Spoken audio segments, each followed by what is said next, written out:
আজকে আমার বার্থডে, তো বাচ্চারা চলে এসেছে রাত 12টার সময় উইশ করতে। এটা আমার মেয়ে আফিফা নিজেই বানিয়েছে হাতে। খুবই সুন্দর ওর হাতের কাজ। তো ওটাই দেখছিলাম আমি আর ওর আব্বু। আর সাফিন দিল আমাকে এই আতরটা, জানে মা আতর পারফিউম মাখতে খুব ভালোবাসে। আর আমার হাজবেন্ড দিয়েছিল এই চকলেটটা। হে হ্যালো গাইজ, আসসালামু আলাইকুম, welcome back to my another new blog. আমার নাম আয়েশা, আমি বর্ধমান শহরে থাকি।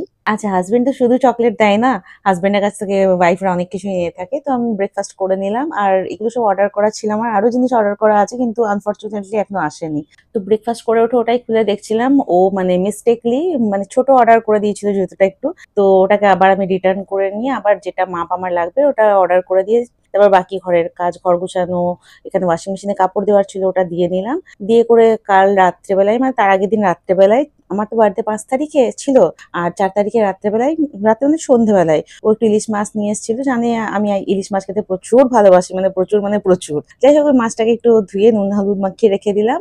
আর এখানে ভিন্ডি ভাজবো বলে ভিন্ডিটাকে কেটে নিলাম। আর এখানে আলু ভাজা চাপানোই ছিল, ওর সঙ্গে একটু ভিন্ডিটা দিয়ে নুন হলুদ দিয়ে ভেজে নিচ্ছি। এদিকে ডালও হয়ে গেছে, ডালে বাগারও করে দিয়েছি, দিয়ে ঢেলে রাখলাম। আর এখানে লাঞ্চ আমাদের রেডি হয়ে গেছে। মাছটা ভেজেছি, কারণ ভাজলে সাফিন আর আমার হাজবেন্ড দুজনেই খায়, মেয়ে তো খায় না, ওর জন্য টিকিয়া ভেজেছিলাম। স্বামী টিকিয়া, মানে স্বামী টিকিয়া আমার ঘরে সবসময় করে রাখাই থাকে, তো ওটা একটা ভেজে দিলাম। তারপর লাঞ্চ করে আমরা রেস্ট করছিলাম। আকরাম এসেছিল, আকরাম আমার জন্য একটা পারফিউমের পুরো সেট নিয়ে এসেছিল। তারপর আমরা চা ফা খেলাম। এটা রাত্রেবেলায় আমরা যাচ্ছি একটুখানি ডিনার করবো বলে। আচ্ছা, ডিনার করব কোথায় করতে যাব কেউ জানি না, আমরা পুরো সারপ্রাইজ। আমার হাজবেন্ড শুধু জানে যে আমাদেরকে কোথায় নিয়ে যাচ্ছে। তো যাই হোক, আমরা গেলাম, অনেকটা দূরে ছিল, বর্ধমান থেকে প্রায় 20 কিলোমিটার দূরে ছিল। তো ওখানে পৌঁছালাম, দেখলাম ওখানে জায়গাটা আমার খুবই পছন্দ হয়েছে। এখানটা পিছন দিকটা পার্কের মতন ছিল, বসার জায়গা।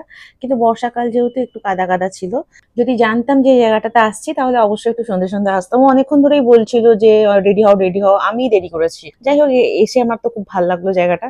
আগে থেকে বলতে পারতো যে এখানে আসবো। তো এখানটা পিছন দিকটাতে গার্ডেন মতন ছিল, আর এখানে বেঞ্চ টেবিল সব রাখা ছিল। তো এখানেই বসে বসে বেশ কিছুক্ষণ গল্প করলাম, বেশ ভালো লাগছিল খোলা আকাশের নিচে। কিন্তু বেশিক্ষণ বসতে পারলাম না, যেহেতু রাত অনেকটা হয়ে গেছিল। এই হোটেলটার নাম ছিল খোয়াই। এর ইন্টেরিয়রটা আমাকে খুব পছন্দ হয়েছে। এসি ওয়ালাও একটা জায়গা ছিল, কেবিন টাইপের। ওখানটা গেলাম না, কেন কি এসি কোনো নতুন জিনিস নয়, আর ওই সেই 4 দেওয়ালের মধ্যে বন্ধ হয়ে যাব। আর এই এই অ্যাম্বিয়েন্সটা খুব ভালো লাগছিল। তো বাইরেটাতেই বসলাম, মেঝেটাও লাল মতন ছিল। বেশ সুন্দর লাগছিল, আমাকে গ্রাম্য গ্রাম্য টাইপের একটা ফিলিং আসছিল। তারপর যাই হোক, স্টার্টার অর্ডার করেছিলাম ফিশ ফিঙ্গার। ওটা খেলাম, খেয়ে ওয়েট করছিলাম আমরা মেন কোর্সের জন্য। তার মধ্যে ঝমঝম করে বৃষ্টি এসে গেছিল। তো ওই বৃষ্টির মধ্যে খেলাম, খুব মজা হলো। এখানে আমরা ওয়েট করছিলাম, তারপর খাবার চলে এসেছিল। যেহেতু চাইনিজ খেতে মন গেছিল, ওই জন্য ফ্রাইড রাইস আর চিলি পানির অর্ডার করিয়েছিলাম, কেন কি চিকেনটা অ্যাভয়েড করি বাইরেতে। তারপর খাওয়া হয়ে গেলে একটু আইসক্রিম খেলাম, তারপর ঘর চলে এলাম, অনেক রাত হয়ে গেছিল। আজকে এতটাই। ভিডিওটা ভালো লাগলে লাইক করে দেবেন, চ্যানেলটা প্লিজ সাবস্ক্রাইব করে দেবেন। Till then take care, bye bye, আল্লাহ হাফিজ।